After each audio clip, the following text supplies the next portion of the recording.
अस्सलाम वालेकुम, क्या हाल चाल, कैसे मिजाज। दुआ है कि सब खुश हों और खैरियत से हों। मैं बना रही थी पुलाव और उसके लिए कर रही थी प्याज फ्राई। तो मैंने सोचा कि मैं आप लोगों से भी इसको शेयर कर लूँ। तो वैसे तो सबको ब्राउन करना आती ही होगी, पर खूबसूरती से गोल्डन जैसी कि ये है और खनखनाती हुई आवाज़ वाली क्रिस्पी फ्राई प्याज हर किसी से नहीं हो पाती ना। कोई मसला नहीं है। और फिर जो बच्चियां सीख रही होती हैं उनके लिए भी बड़ी मुश्किल होती है ना।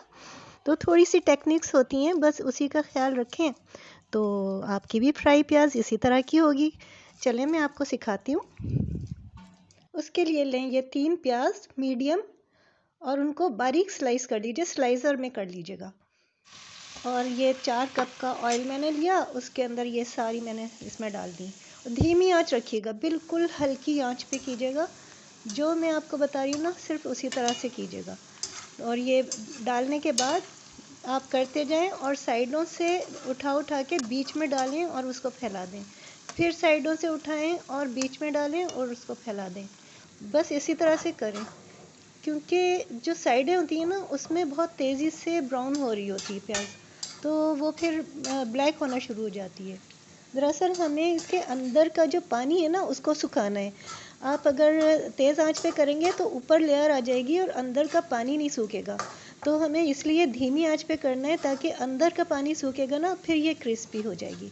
बस ये देखें, आहिस्ता आहिस्ता ये मुरझाती जा रही है और ये ब्राउन होती जा रही है। बस ये इसी तरह से हम करते जाएंगे और ये आहिस्ता आहिस्ता, ये देखें कितनी कम लग रही है ना, तो इसका मॉइस्चर सारा इसका खुश्क होता जा रहा है। और ये फिर लास्ट में बड़ी तेज़ी से, ये देखें कितनी तेज़ी से ब्राउन होना शुरू हो रही है। लास्ट में बहुत तेज़ी से ब्राउन होती है, इसका बहुत ख्याल रखिएगा। लास्ट में बिल्कुल आप छोड़िएगा नहीं इसको। तो ये देखें अब कितनी तेज़ी से ब्राउन हो रही है। बस अभी थोड़ी देर में हो जाएगी, बस थोड़ा सा सब्र। उसके बाद देखें, ये देखें ब्राउन हो गई ना। बस इसको हमें थोड़ा सा और, इसमें कहीं कहीं है इसमें वाइटनेस, वो ख़त्म होती है फिर हम कर देते हैं। अच्छा, मैं इस तरह से निकाल लेती हूँ साइड में करके, और इसको दबा दबा के इसका सारा ऑयल निकाल के मैं इस तरह से निकाल लेती हूँ। मुझे इसकी प्रैक्टिस है। आप इस तरह से कर लीजिएगा। मैं दूसरा तरीका बताती हूँ। ये वाला जो होता है ना चमचा, छलनी जैसा, इसके अंदर आप सारा का सारा इसमें डाल दें, सारा ये प्याज को, और इसको दूसरे चमचे से इसको दबा दबा के इसका सारा ऑयल निकाल दें। इसमें अगर ऑयल रहा ना तो फिर ये बिल्कुल ऐसी अजीब सी हो जाएगी, नरम नरम सी, वो क्रिस्पी नहीं होगी। तो ये देखें, ये हमने सारा इसका ऑयल निकाल दिया। अब ये प्लेट में निकाल लेते हैं इसको, और इसको गरम गरम को ही आप इससे फॉर्क से अलग अलग कर लें। नहीं तो अगर ये ठंडी हो गई ना तो फिर इसको अलग करेंगे फिर ये टूटेगी। तो इस वक्त पे ये अलग हो जाएगी, थोड़ी सी नरम होती है ना गरम हुई हुई।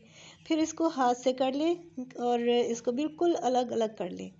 और फिर इसको पंखे की हवा में इसको फ़ौरन फ़ौरन खुश्क कर लें, तो फिर ये बिल्कुल क्रिस्पी हो जाएगी। ये देखें कितनी ज़बरदस्त खनखनाती हुई आवाज़, इतनी ज़बरदस्त। कलर देख रहे हैं आप इसका कितना खूबसूरत है। ये मैंने पुलाव के लिए की थी और ये पुलाव मैंने आपको सिखाया हुआ है, आप मेरा चेक कीजिएगा तो आपको इसकी रेसिपी मिल जाएगी।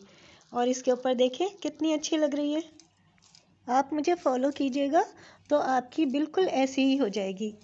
आवाज़ सुने इसकी, कितनी खनखनाती हुई आवाज़। पसंद आई हो तो लाइक और सब्सक्राइब। अगली वीडियो तक इजाज़त, अल्लाह हाफिज़।